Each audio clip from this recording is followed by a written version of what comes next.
बहुत समय पहले की बात है। एक गांव में प्याज मांगने वाली चुड़ैल का आतंक था। वो चुड़ैल रात होते ही गांव वालों के घर के बाहर जाती और उनका दरवाजा खटखटाती। अरे इतनी रात गए कौन आ गया? अरे ललिता, जरा देखना दरवाजे पर कौन है। फिर ललिता दरवाजा खोलने जाती है और खिड़की से झांक कर देखती है तो उसे बाहर एक औरत दिखाई देती है। आप कौन हैं? आप इतनी रात गए यहाँ क्या कर रही हैं? मैं बहुत भूखी हूँ, मेरी मदद करो ना, मुझे कुछ खाने को दे दो। लेकिन हमने जो बनाया था वो तो हम खा चुके हैं, अब खाने को कुछ नहीं है। एक काम करो, एक रोटी ही बना दो और साथ में एक प्याज दे दो, मैं उसी से अपनी भूख मिटा लूंगी। लगता है ये बेचारी बहुत भूखी है, रोटी और प्याज खाकर ही अपनी भूख मिटाना चाहती है। ठीक है, तुम यहीं रुको 5 मिनट, मैं तुम्हारे लिए रोटी बना कर लाती हूँ। फिर ललिता रसोई घर में जल्दी से उसके लिए रोटी बनाती है और उस रोटी पर एक प्याज रखकर उसे देने के लिए घर से बाहर जाती है। फिर जैसे ही वह उसे रोटी और प्याज देती है, वह औरत चुड़ैल में बदल जाती है।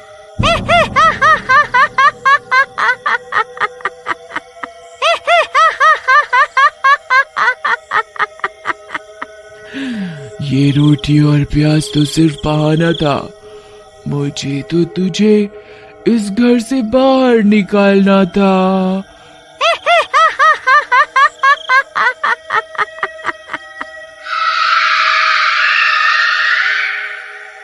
फिर वह चुड़ैल ललिता की आत्मा पर अपना कब्जा कर लेती है और ललिता बेहोश होकर गिर जाती है। फिर इसी तरह वो चुड़ैल रोज रात होते ही गांव में आती और किसी न किसी का दरवाजा खटखटाकर उससे रोटी और प्याज मांगती। फिर जैसे ही कोई उसे रोटी और प्याज देने के लिए दरवाजा खोलता, वह उसकी आत्मा को उसके शरीर से खींच लेती और वहां से भाग जाती। फिर गांव की बहुत सी औरतें अपनी सुध बुध खो बैठी थीं। वो अब जिंदा लाश में बदल चुकी थी। रात होते ही वह चुड़ैल जंगल में बैठे बैठे उन औरतों को अपने वश में करने लगी थी। एक दिन ललिता सोते सोते उठ जाती है और खंजर से रमेश पर हमला कर देती है। अरे नास मिट्टी, ये क्या कर रही है? मुझे जान से मारना चाहती है क्या? मैं अपनी मालकिन का काम कर रही हूँ, वो मुझे जो भी आदेश देंगी मैं उसे जरूर पूरा करूँगी। फिर रमेश उसे कुर्सी से बांध देता है और किसी तरह पूरी रात गुजारता है। फिर अगला दिन होने पर, मुखिया जी, मेरी पत्नी की आत्मा पर उस चुड़ैल ने अपना कब्जा कर लिया है। अब वो उस चुड़ैल के इशारों पर काम कर रही है। कल रात उसने मेरे ऊपर खंजर से हमला कर दिया, वो तो मैं किसी तरह बच गया। अब हमें उस चुड़ैल का कुछ ना कुछ तो करना ही होगा। तुम सही कहते हो, आज आने दो उस चुड़ैल को, उसे मजा चखा करके ही रहेंगे। रात होने पर वो चुड़ैल फिर से गांव में आ जाती है।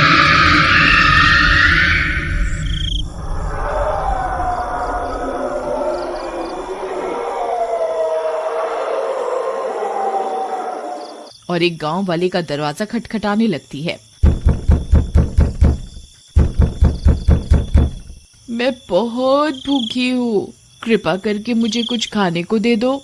शिवा पहचान जाता है कि वो औरत चुड़ैल है। वह पहले से ही औरत का भेष बदल कर बैठा होता है। फिर शिवा उसके लिए रोटी और एक प्याज लेकर बाहर जाता है।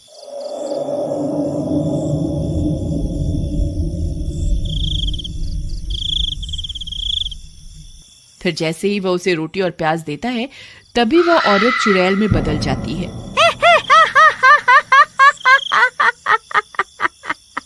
मुझे रोटी और प्याज नहीं, तेरी जरूरत है। अब मैं तेरी आत्मा पर अपना कब्जा करूंगी।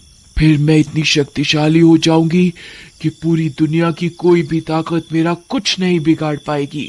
फिर वह चुड़ैल शिवा की आंखों में आंखें डालकर उसकी आत्मा को खींचने की कोशिश करने लगती है। लेकिन शिवा पर उस चुड़ैल का कोई असर नहीं होता। अरे ये क्या, मैं तेरी आत्मा को अपने वश में क्यों नहीं कर पा रही? ऐसा कैसे हो सकता है? क्योंकि मैं औरत नहीं, मर्द हूँ। तेरा यह काला जादू मुझ पर काम नहीं करेगा। तभी शिवा सभी गांव वालों को भी वहां बुला लेता है। सब गांव वाले हाथों में मशाल लेकर वहां पहुंच जाते हैं।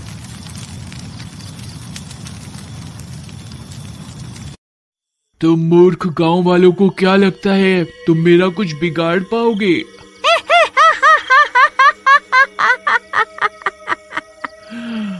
तुम मेरा कुछ नहीं बिगाड़ सकते। फिर वह चुड़ैल अपनी शक्तियों से ललिता को वहां बुला लेती है। ललिता की आत्मा चुड़ैल के कब्जे में होने की वजह से उस चुड़ैल के वश में होती है। ए गांव वालों, खबरदार, किसी ने मेरी मालकिन को हाथ लगाने की कोशिश भी की तो मैं उसका सिर उसके धड़ से अलग कर दूंगी। अरे रमेश भाई, अपनी पत्नी को कुछ समझाओ, वह ये सब ठीक नहीं कर रही है। ये चुड़ैल बहुत मुश्किलों से हमारे हाथ आई है, आज हम इसे यहाँ से बच के जाने नहीं दे सकते हैं। अरे प्रीतम, ये सब तुम क्या कर रही हो? अरे चल हट यहाँ से, मैं कोई तेरी प्रियतम नहीं हूँ। मैं अभी तुम गांव वालों को मजा चखाती हूँ। फिर ललिता रमेश पर हमला कर देती है।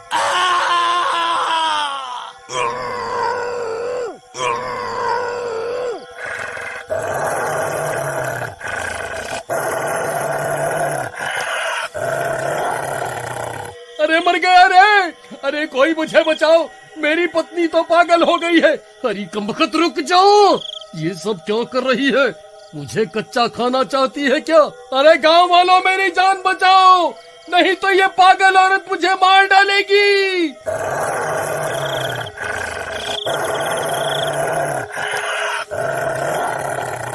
अरे मर गया रे! बचाओ बचाओ बचाओ! फिर सब गांव वाले उस चुड़ैल को छोड़कर रमेश की जान बचाने में लग जाते हैं और इसी का फायदा उठाकर वह चुड़ैल वहां से भाग जाती है।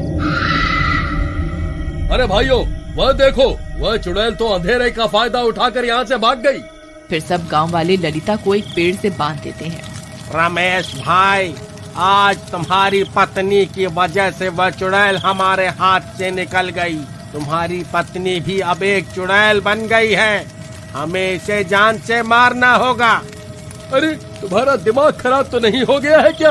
मेरी पत्नी कोई चुड़ैल वुड़ैल नहीं है, बस इसकी आत्मा पर उस चुड़ैल ने कब्जा किया हुआ है। अगर हम उस चुड़ैल को मार दे तो मेरी पत्नी भी ठीक हो जाएगी। लेकिन वह चुड़ैल तो भाग गई, अब क्या करें? अब तो वह चौकन्नी हो गई होगी, अब उसे पकड़ना बहुत मुश्किल हो गया है। मैं कल फिर से औरत का भेष बदल लूंगा, फिर जैसे ही वो रोटी प्याज मांगने आएगी हम उसे पकड़ लेंगे। नहीं शिवा, अब ये तरकीब काम नहीं करने वाली। उस चुड़ैल को तुम्हारी असलियत के बारे में पता चल चुका है, हमें कोई और रास्ता निकालना होगा। जी, मैं आप सबकी मदद कर सकती हूँ। इस गली में सबसे पहला घर मेरा ही है, वह सबसे पहले मेरे घर का दरवाजा ही खटखटाएगी। ठीक है, फिर हम कल का इंतजार करते हैं। फिर अगली रात होने पर वह चुड़ैल फिर से गांव में आती है और मीना के घर का दरवाजा खटखटाती है। मीना खिड़की से झांककर उस औरत को देख लेती है और समझ जाती है कि वह एक चुड़ैल है। फिर वह औरत उससे भी रोटी और प्याज मांगती है। मैं बहुत भूखी हूँ, मेरी मदद करो ना, मुझे कुछ खाने को दे दो। एक काम करो, एक रोटी ही बना दो और साथ में एक प्याज दे दो, मैं उसी से अपनी भूख मिटा लूंगी। मीना उसके लिए रोटी और प्याज लेकर बाहर जाती है। फिर उसके बाहर जाते ही वह चुड़ैल उसकी आंखों में आंखें डालकर उसकी आत्मा को खींचने लगती है।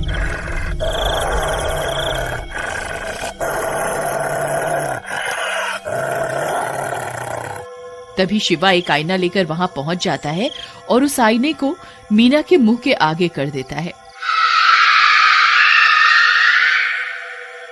फिर चुड़ैल खुद की आत्मा को ही उस शीशे में कैद कर देती है। अरे ये क्या, मैं इस शीशे में कैसे कैद हो गई? गांव वालों, तुमने मेरे साथ धोखा करके अच्छा नहीं किया। मुझे एक बार यहाँ से आजाद होने दो, फिर मैं किसी को जिंदा नहीं छोड़ूंगी। फिर सभी गांव वाले भी वहाँ पहुँच जाते हैं। शिवा भाई, तुमने बहुत बढ़िया काम किया। शिवा भैया, एक काम करिए, इस शीशे को तोड़ दीजिए। इस शीशे के टूटते ही इस चुड़ैल के भी टुकड़े टुकड़े हो जाएंगे। फिर शिवा उस शीशे को जमीन पर पटक कर तोड़ देता है और शीशे के साथ साथ चुड़ैल के भी टुकड़े टुकड़े हो जाते हैं। मर गई रे। फिर चुड़ैल के मरते ही वे दोनों औरतों की आत्मा भी आजाद हो जाती है और रमेश की पत्नी भी ठीक हो जाती है। तुम ठीक तो हो ना? तुम्हें कुछ हुआ तो नहीं ना? जी, मैं बिल्कुल ठीक हूँ। फिर इसी तरह उस प्याज मांगने वाली चुड़ैल से पूरे गांव को मुक्ति मिल जाती है।